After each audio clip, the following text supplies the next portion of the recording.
That's one of my contact lists for it.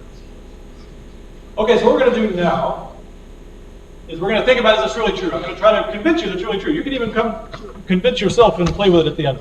So let's do a demo of this. Let's hang a 1 kilogram mass from a 1 millimeter diameter copper wire.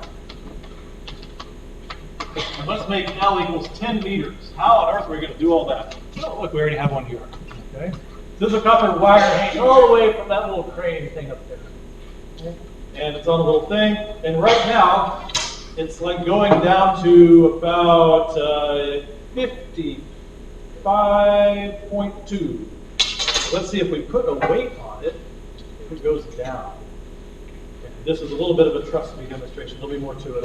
Trust me. Now it's down to 55.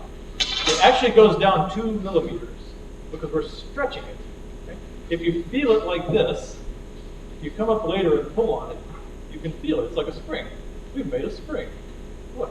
And what does a spring do when you have a mass on it and you perturb it? Oh, yeah, sine or cosine or 0. Now what if I put a mass on this and what if I perturb it? Let me get it where it's not going to fall off. That's too exciting.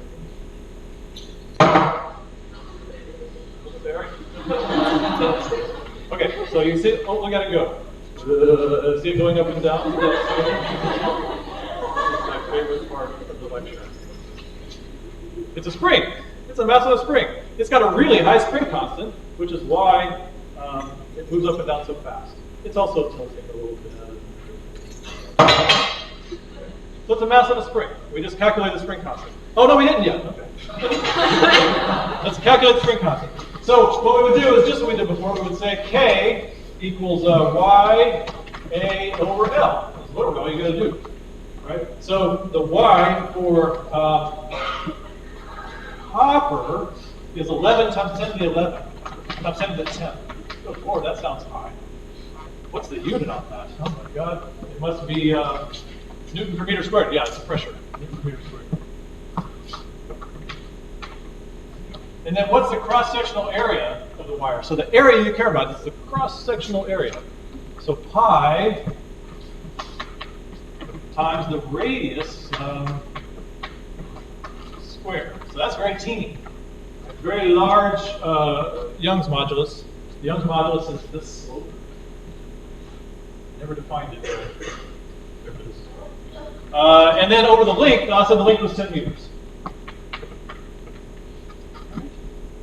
So we get spring constant. Actually, shoot, I didn't calculate. So I'm not going to run the numbers. But if you add 1 kg, that led to about delta x of about 0.1 millimeters. Very small, right? But I saw 2 millimeters here, didn't I?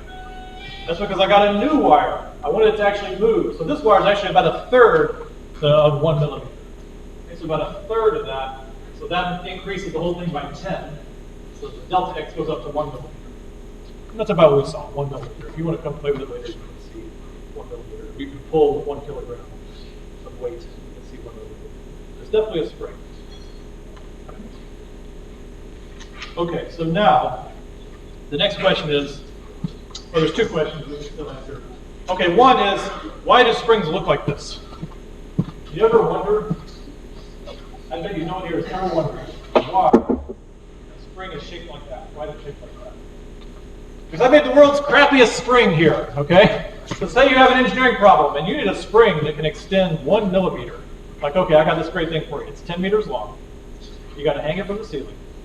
And it's very convenient, right? That's for that much motion, I had to go 10 meters. Not very good, is it?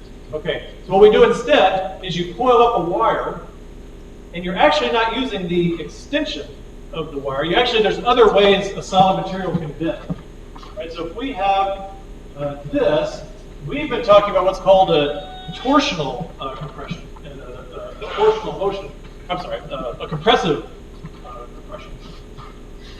A tensile compression. That's tensile, but torsional is where you twist it. Right? So if it's like that, you pull it around, you apply a torque to it. If you apply a torque to something, it's the same result. If you apply a torque, you get a little bit of a delta theta. You turn it a little bit. And it makes an equation that looks just, or a graph that's just like this. The more torque you apply, the bigger theta you get. Okay? But what you do when you make this shape is every little loop that you apply a little delta theta to makes a displacement delta theta times the diameter. Each loop. And if you have like 100 loops, that gets multiplied by 100. Right? So the shape of a spring is a way to get a really big extension from a really short object. That's all it is. But it's not using the exact same deformation, it's using a torsional deformation. See how long would this have to be able to do this? It would have to be like a kilometer or something. Even less convenient. So that's a little bit of how springs actually work. But now we want to talk about something even more